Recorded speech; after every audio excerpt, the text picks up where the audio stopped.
Historia en Guardia. La historia como arma de conciencia.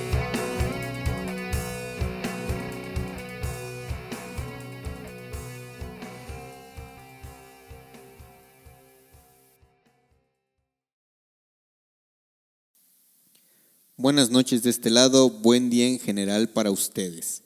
Estoy muy emocionado el día de hoy porque es la primera entrega de este proyecto. Un proyecto que promete una difusión crítica sobre algunos acontecimientos históricos, ya que es muy necesario e importante que se conozca la historia dentro de su contexto, con todo lo relacionado a ella para que así se pueda indagar e interpretar debidamente, posicionarse y por supuesto crear debate, porque el pasado está presente en el presente y para entenderlo debemos de comprender su devenir a través de los años, con sus causas y sus efectos.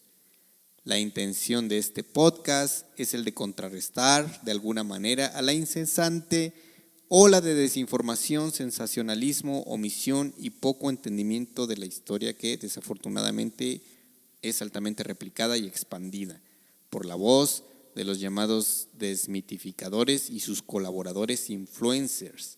Personajes que generalmente carecen de un fundamento teórico, carecen de una conciencia histórica y con una deficiente capacidad de análisis. Y esto repercute a nuestro entendimiento social, ya que al no reconocer las piezas claves que la historia le ha dado a nuestra evolución social, el porqué de las cosas, el porqué de las manifestaciones, el porqué de las luchas sociales, el porqué de los estratos económicos o culturales y por mencionar algunos. Porque parece que la historia es simple y superflua. Así la promueven en atractivos contenidos para buscar alcance, seguidores, me gusta, me encanta y demás. Se busca la viralidad líquida, la confrontación entre usuarios, pero muy, muy lejos de la mesa de debate. Mi nombre es Jorge Vega, comenzamos.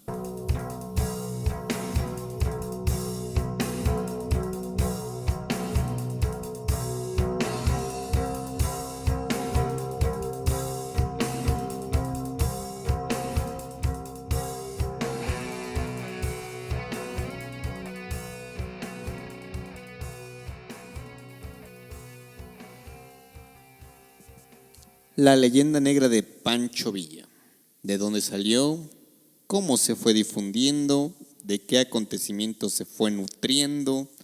Tal parece que desde que Villa empezó a generar fuertes dolores de cabeza entre sus enemigos, se empezaron a expandir rumores sobre la excesiva violencia que el general empleaba para destruir a sus enemigos y a quienes no se sometían a su voluntad. Era conveniente crear la imagen de un monstruo que causara repulsión entre la población para que así le huyeran, no se asociaran de ninguna forma con él y que, de ser posible, lo combatieran. Se cree que la iniciaron sus opositores, sobre todo los constitucionalistas, que habían intentado ya varias veces atraparlo sin éxito, porque ellos necesitaban un tipo de propaganda sucia para debilitarlo con la opinión pública. Pero los estudios realizados por un investigador exhaustivo de la Revolución Mexicana y más en específico de Villa, que de hecho le otorgó toda una biografía de 2 tomos, me refiero a Friedrich Katz, demostró que esa leyenda la iniciaron de manera repentina los afectados por Villa y su ejército de la División del Norte. Personas que vivieron de primera mano la guerra y en este azar geográfico incomprensible para muchas familias mexicanas de aquel tiempo, pues les tocó ser voluntaria o involuntariamente rivales del general Francisco Villa. Y es que la guerra fue brutal. Un ejército que toma una población o ciudad inevitablemente va a causar daño, intencionalmente hacia sus enemigos militares y sin proponérselo a pacíficos o residentes civiles. Katz señala a Celia Herrera, quien fuera perteneciente a una familia que fue afectada por Villa. Parece ser que muchos de sus familiares eran soldados rivales de Villa y que éste los mató en diferentes batallas. Esta persona le adquirió un odio extravagante y empezó a difundir la propaganda negra, pintándolo como un asesino sin escrúpulos, sediento de sangre e inmisericordia. Todo ese rencor incluso fue plasmado en un libro donde ella cuenta todos los crímenes del Centauro del Norte.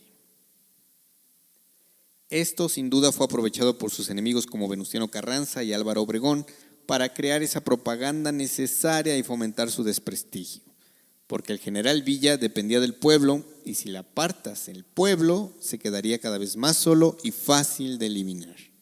Entonces empezaron a nutrir su leyenda con historias y cuentos sobre sus crímenes, hablando de él como si llegara en cualquier momento a quitarte tu casa, secuestrar a tu familia, haciendo que los hombres sean reclutados a sus filas por medio de la leva y las mujeres violadas por él mismo.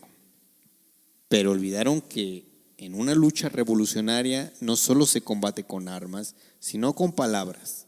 Y salieron las primeras líneas argumentativas en su defensa. Mi nombre es Jorge Vega, continuamos.